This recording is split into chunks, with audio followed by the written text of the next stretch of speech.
북쪽 이스라엘 나라는 아시리아에게 BC 722년에 멸망을 당하게 됩니다. 완전히 이스라엘 나라가 없어지고 이스라엘 나라 사람들은 다 흩어지고 포로로 잡혀가고 죽임을 당하고 그런 멸망을 당했어요. 이스라엘이 멸망한 후 135년 이후에 유다도 바벨론에게 완전히 멸망을 당했습니다. 오늘 우리가 읽은 이 본문의 말씀 에스겔 37장, 38장, 39장 이 세 장은 특별히 이스라엘의 회복과 부흥에 대해서 하나님께서 말씀해 주신 귀한 말씀입니다. 7절에 보니까 이에 내가 하나님의 말씀을 좇아 하나님 말씀을 대언할 때에 소리가 나고 움직이더니 막 말랐던 뼈들이 이 뼈 저 뼈가 막 서로 연결이 되고 서로 막 이렇게 붙더니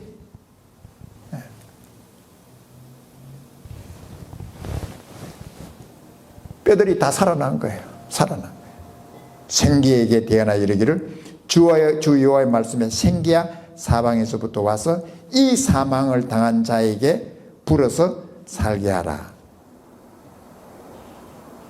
하셨다 하라. 이에 내가 그 명대로 하나님 말씀대로 대언하였더니 생기가 그들에게 들어가서 그들이 곧 살아 일어나서 서는데 극히 큰 군대가 되었다. 그리고 이제 하나님께서 이 뼈들에 대해서 말씀을 하십니다. 우리 11절에 보면은 또 내게 이르시되 인자의 이 뼈들은 뭘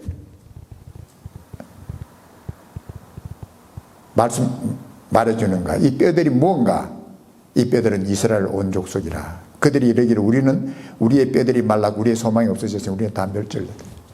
이스라엘 사람들이 이스라엘 족속들이 자기들의 모습을 볼 때 이 뼈들처럼 완전히 말라가지고 소망이 없고 다시 살아날 재생할 수 있는 소망도 없고 완전히 그냥 생명이 없는 이런 존재가 됐다는 거예요. 그런데 그러한 존재를 12절에 보니까 그러므로 너는 대언하여 그들에게 이르기를 주 여호와의 말씀에 내 백성들아 내가 너희 무덤을 열고 너희로 나오게 하고 이스라엘 땅으로 들어가게 하리라. 내 백성들아 내가 너희 무덤을 열고 너희로 거기서 나오게 한즉 너희가 나를 여호와인 줄 아리라. 내가 너희를 부르고 아브라함을 부르고 이삭을 부르고 야곱과 함께한 하나님인 줄 너희가 너희 눈으로 보게 될 거다. 참 감사한 것은 감사하다고 표현해야 될지 모르지만 이스라엘 백성들이 이스라엘과 유다가 멸망하고 난 후에 바벨론으로 포로 생활이 가고 난 후에 성경에는 그들이 우상을 섬겼다는 말이 한마디도 없습니다. 그것부터는 완전히 우상이 그들이 섬겼던 그 어마어마하게 많은 숫자로 갖다 놓고 산마다 우상을 만들어 놓고 섬겼던 그 삶이 딱 끝나버린 거예요. 그 바벨론으로부터 간 이후부터는 우상이라는 우상은 지금까지 이스라엘 백성들 우상 섬기는 일이 없었어. 우리가 이건 하나님을 버리고 이 우상을 섬긴 죄로 우리가 이렇게 비참하고 처참한 그런 광경을 본 이스라엘 백성들이 어떻게 더 섬기겠어? 어떻게 다시 또 그런 짓 하겠어? 그렇게 우상 섬기는 이 문제는 해결이 된.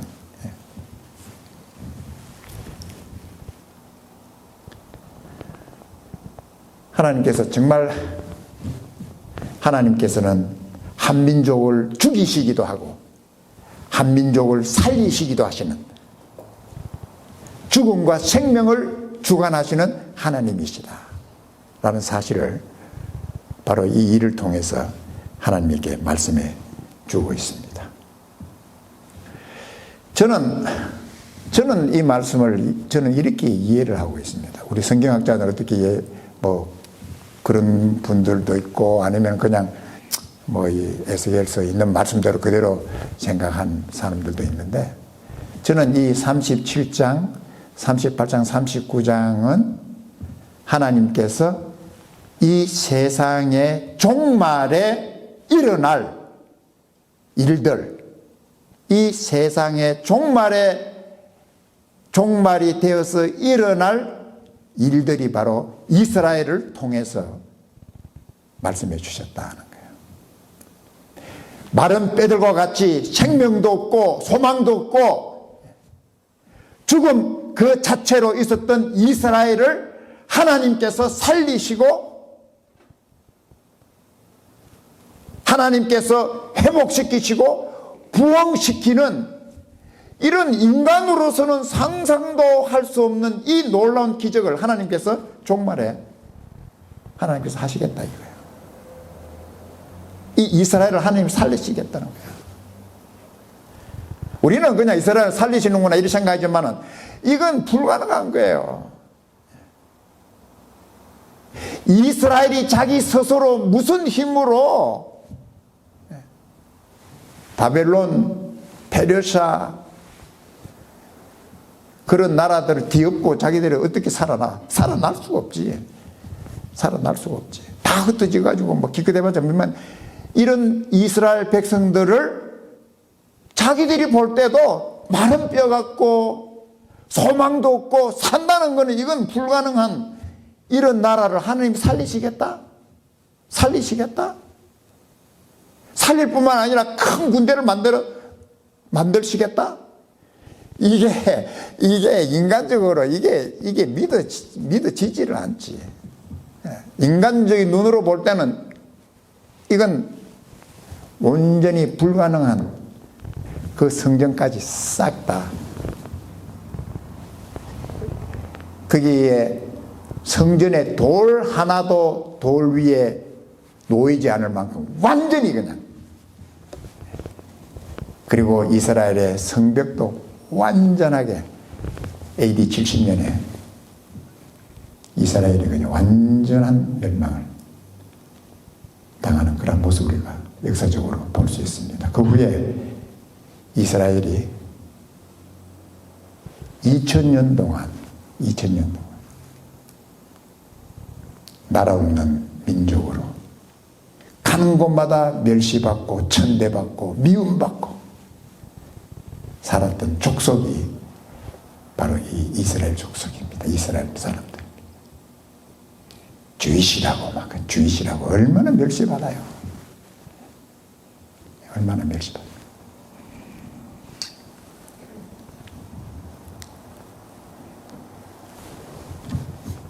이 마른 뼈같이 완전히 죽었다고 생각했던 이 이스라엘이 처음으로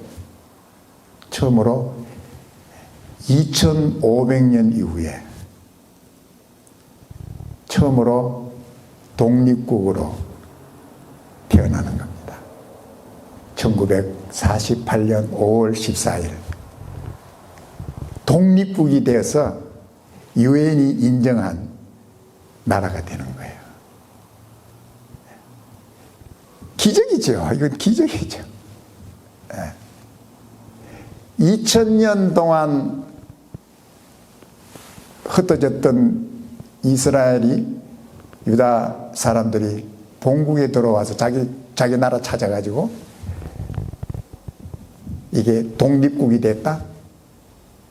나라가 됐다?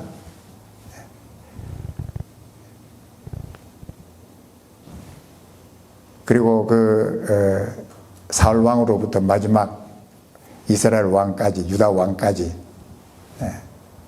그때는 나라가 자기 나라로 존재를 됐지만 그 후에는 한 번도 독립된 나라를 갖지 못했던 이스라엘 백성들이 이제는 1948년 5월 14일에 독립국가로 이 땅에 서게 됐다는 거예요. 이게 하나님의 기적이에요. 하나님의 기적. 우리 한국은 36년간 일본의 지배하에서 그냥 일본 사람들이 성도 다 바꾸고 말도 다 그냥 일본 말로 하고 한국에서도 일본말 안 하면 학교에서 일본말 안 하면 막 그냥 선생들이 때리고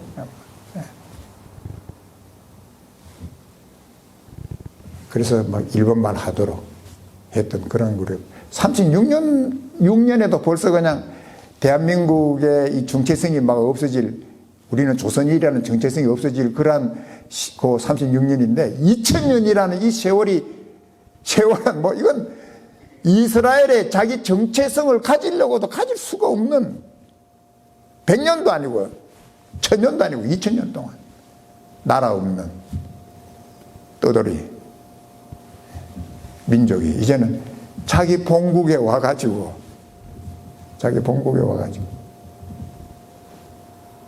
자기 나라를 되찾는 이런 좀 기적 같은 기적인 역사의 사실을 우리들이 지금 보고 있다는 것이죠. 우리는 말로 이렇게 이스라엘이 그냥 또 독립했구나 이 정도지만 이건 그 말 이상의 불가능이 가능한 현실이 된 그런 사실이라는 것이죠. 그리고 이 지금 이스라엘 나라는 군사력으로 제대로 군대를 갖춘 이 세계의 145개국의 국 중에 18위 18번째 강한 군사력을 보유한 나라가 됐다는 거예요. 이게 어떻게 가능한 일이에요? 우리 다른 말로 설명할 수 없죠. 하나님이 하셨다는 거예요. 하나님이 하셨다. 이스라엘이 건국한 이후에 그 주위에 있는 본래 그 팔레스타인 그 땅에 있는 사람들도 그냥 어떻게 하든 이스라엘 이걸 없애려고 그냥 계략을 부리고 팔레스타인 저항도 만만치 않았지만은 그 주위에 있었던 이집트, 요르단, 시리아, 사우디아라비아, 이란, 이락 이런 중동 지역으로부터 엄청난 압박을 받고 위협을 당하고 공격을 당해도 그걸 견디내고 이스라엘 백성들이 이스라엘 나라가 존속했다는 거예요. 아마 여러분들 기억하듯이 우리가 역사적으로 1967년 6월 5일에 일어났던 6.1 전쟁이 있습니다. 6.1 전쟁. 67년에 태어난 사람 우리 교회 누구죠? 주미진 집사가 67년인가?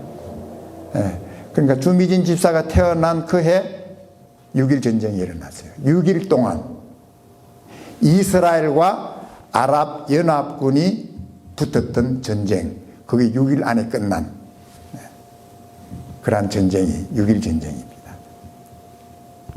그런데 그때 당시에 이스라엘에 살았던 백성들, 사람들의 숫자가 200만이었어요.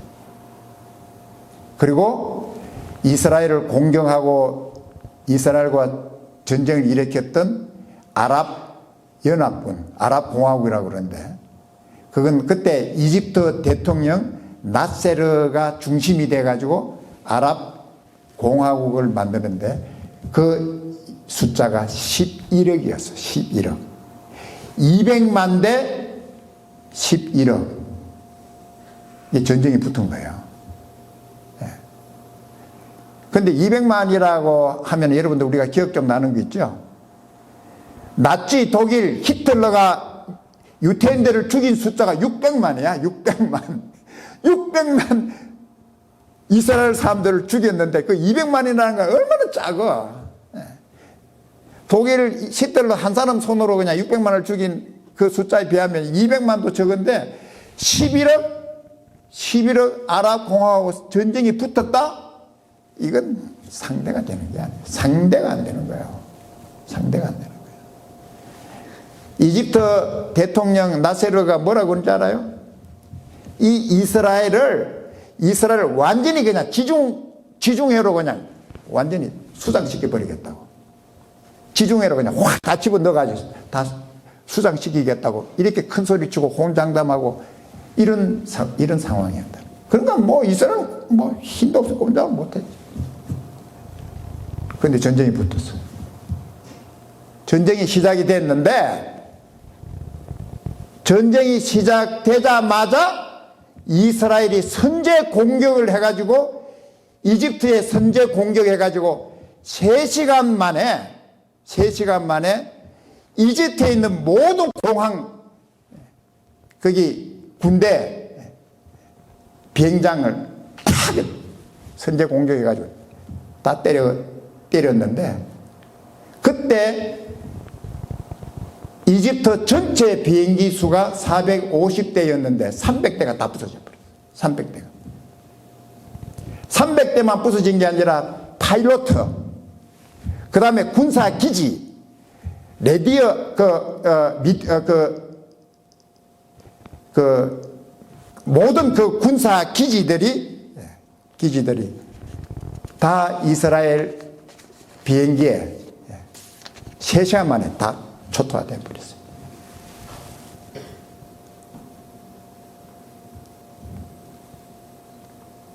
그리고 이제 이스라엘의 그 지상군들이 시나이 반도를 점령을 6일 동안 점령을 하는 거예요. 이 시나이 반도는 이스라엘 나라의 3배가 큰 반도예요. 10배. 그러니까 이집트와 이스라엘 중간에 있는 그 시나이 반도는 이스라엘 면적의 3배나 되는.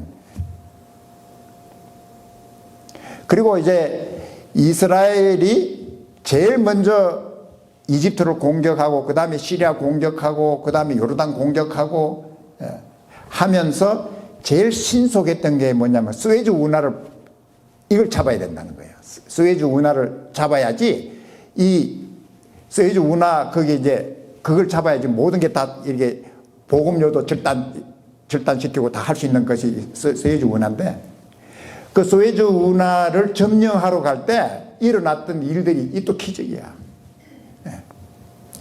이집트 그 국경선이죠.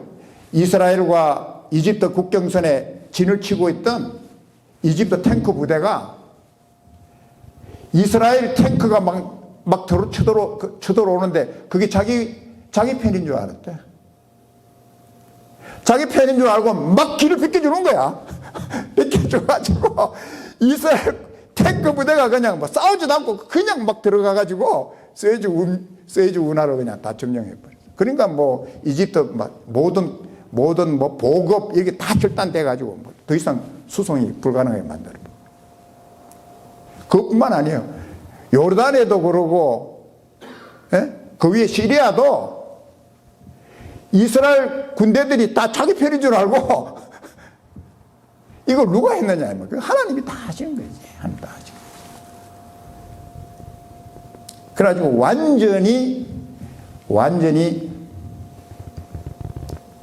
아랍공화국 이집트, 시리아, 요르단이 완전히 망하고 이스라엘 나라가 대승리를 했던 이 전쟁이 바로 6.1 전쟁이라는 거예요. 6.1 전쟁.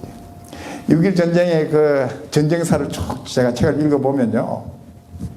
하나님의 행하신 기적이라고 밖에 얘기 못하는 일들이 수두룩해요.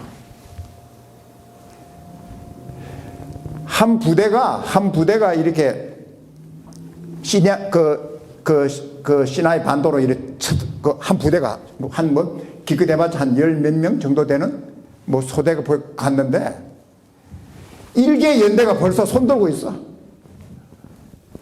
왜 손드느냐 그랬더니 엄청난 부대가 쳐들어오는 줄 알고 자기들 이미 손들고 있다. 항복하고 기다리고 있는 거야. 그래서 그 사람들 다 붙들고, 이런 일도 있고, 이렇게 읽어보면 정말 이건 우리 인간으로는 상상 이해가 안 되는 일들이 일어나서 6.1 전쟁이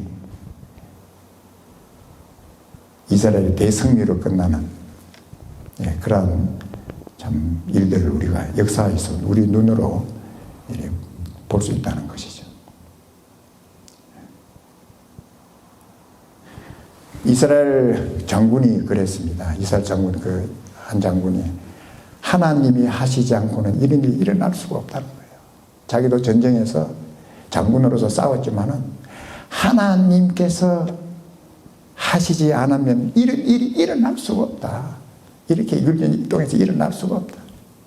11억 되는 그 아랍 공화국하고 200만 되는 이스라엘하고 세계가 보고 있었죠. 저건 이스라엘 끝났구나. 이스라엘 끝났구나 저거. 저 큰 나라하고 어떻게 붙어서 어떻게 저기 살아나겠어. 끝났다 이스라엘. 이렇게 생각하고 지켜보던 그 중동 전쟁이 이스라엘의 대승리로 끝나는 걸 보고 놀란 거지.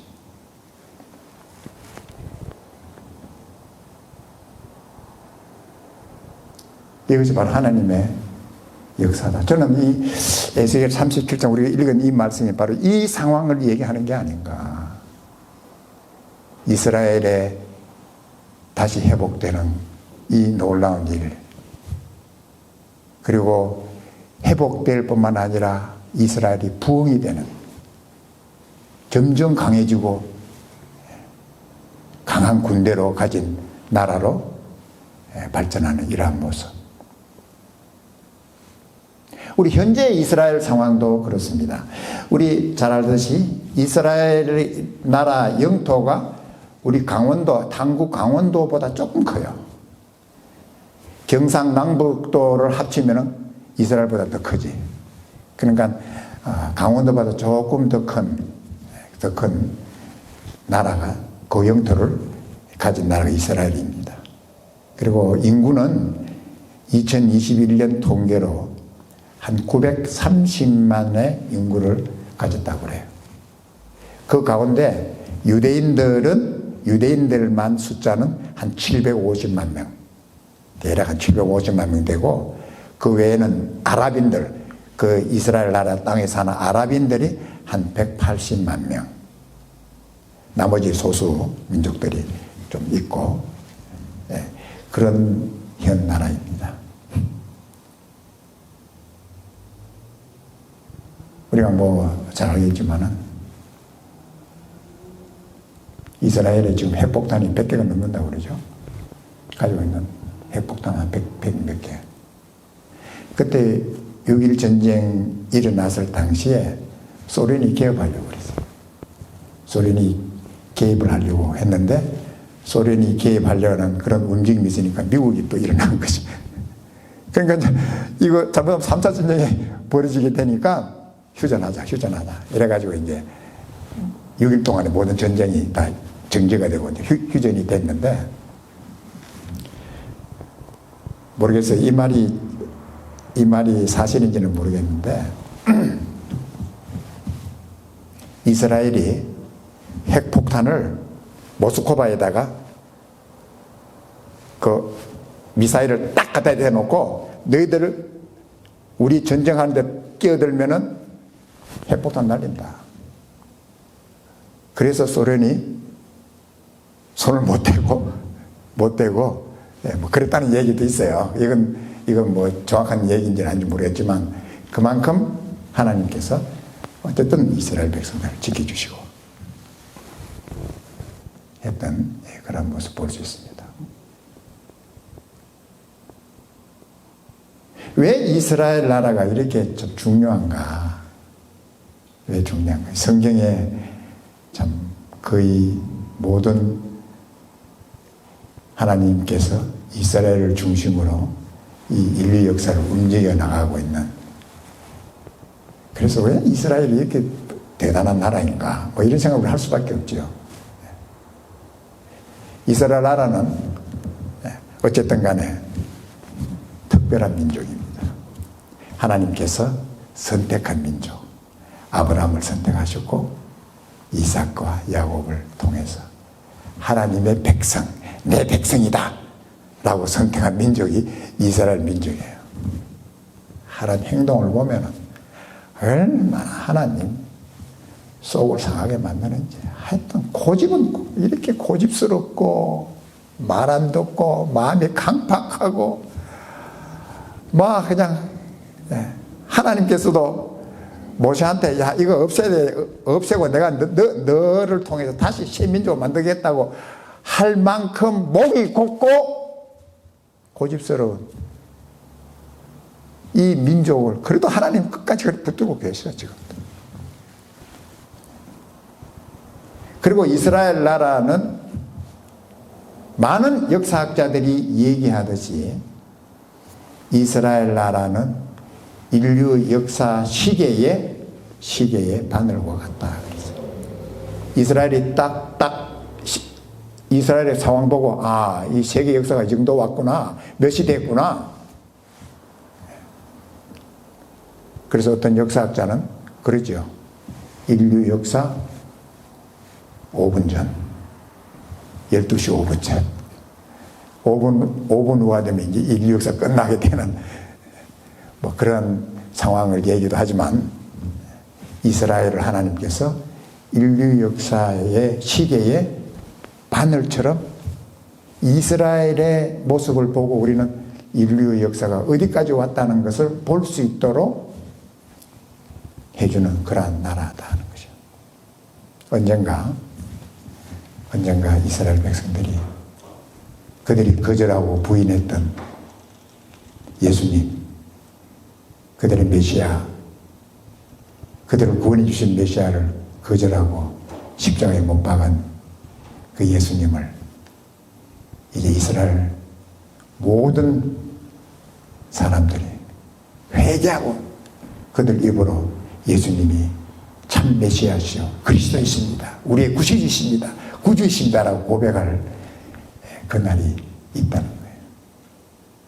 이스라엘 나라가 하나님을 대적하고 예수님을 거절했던 것과 같이 이스라엘 온 나라가 예수님 앞에, 예수님께서 우리가 십자가에 못 박혀 죽인 예수님이 참 우리의 메시아시고 왕이시고 주님이라는 사실을 고백할 그날이 있다는 것이죠. 그게 이제 인류 역사의 마지막이지. 지금 이스라엘 백성들 얼마나 많이 돌아오고 있습니다. 물론 이스라엘 정부는 예수님을 그렇게 지금도 거절하고 있지만, 하나님께서 언제 이스라엘이 참 하나님 앞에 겸손히 하나님 앞에 꿇어 엎드려서 예수님을 죽인 것을 회개하고 주님을 믿게 되는 돌아오는 그런 놀라운 일이 있게 된다 하는 사실을 성경은 우리에게 말씀해 주고 있는 것이죠. 마지막으로 하나님께서 이스라엘 백성을 이렇게 부르시고 선택한 그 하나님의 그 이유가 무엇인가 하는 것을 하나님께서 신명기에서 우리에게 말씀해 주고 있습니다. 우리 다 같이 한번 읽어보겠습니다. 신명기 7장 7절에서 다 같이 읽겠습니다. 시작. 여호와께서 너희를 기뻐하시고 너희를 택하심은 너희가 다른 민족보다 수요가 많은 연고가 아니라 너희는 모든 민족 중에 가장 적으니라. 여호와께서 다만 너희를 사랑하심을 인하여 또는 너희 열조에 하신 맹세를 지키려 하심을 인하여 자기의 권능의 손으로 너희를 인도하여 내시되 너희를 그 종되었던 집에서 애국 왕 바로의 손에서 속량하셨다.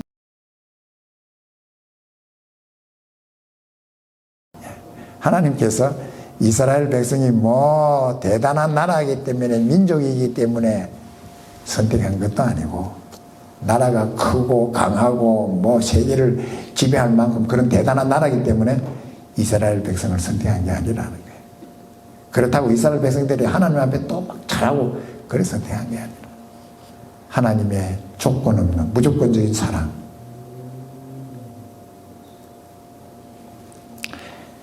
이해할 수 없는 그 사랑을 이스라엘에게 하나님께서 주신다는 거예요. 우리는 이해할 수 없죠. 이런 나라를 하나님이 왜 끝까지 붙들고 계시는지 이해가 안 되는데, 하나님 그렇게 하십니다. 우리도 마찬가지예요. 보면은 하나님 도대체 뭘 보고 우리를 구원해 주셔서 이렇게 예수님까지 십자가에 내주시기까지 사랑해 주셨는가. 조금만 우리가 겸손하게 생각하면 너무 감사한 거지. 하나님 할 말이 없습니다. 하나님 우리를 무조건 사랑해, 조건 없이 그냥 무조건 사랑하신다. 하나님 마음 작정하시고 우리를 사랑하신다니까. 참 그 하나님의 사랑이 이해가 안 돼. 나는 무조건 사랑했다는 하나님께서. 때로는 우리가 하나님 말씀 거절하고 불순종하고 하나님 미워하는 짓 하고, 그럼에도 내가 늘 사랑한다 이거야. 끝까지 내가 늘 사랑하겠다는 거야. 하나님 사랑은 절대 변하지 않습니다. 그럼 변하는 건 누구예요? 우리가 자꾸 변해. 자꾸 내가 변하고, 뭐 하나님 사랑 의심도 하고 뭐 자꾸 이러는 거지. 하나님 지금도 살아계시고, 뭐 나는 이 말 참 별로 좋아하지 않아요. 지금도 살아계신데, 이 말 좋아. 항상 살아계시는데 뭘 지금도 살아계셔. 항상 살아계시는 하나님이신데, 이 하나님, 영광스러운 하나님, 예수님을 보내시고 우리를 하나님 자녀로 삼으신 이 예수님, 이 하나님 더 사랑하고 흔들리지 않고 주님 앞에 서는 그날까지 사랑하는 성령 우리 되길 주님을 축복합니다.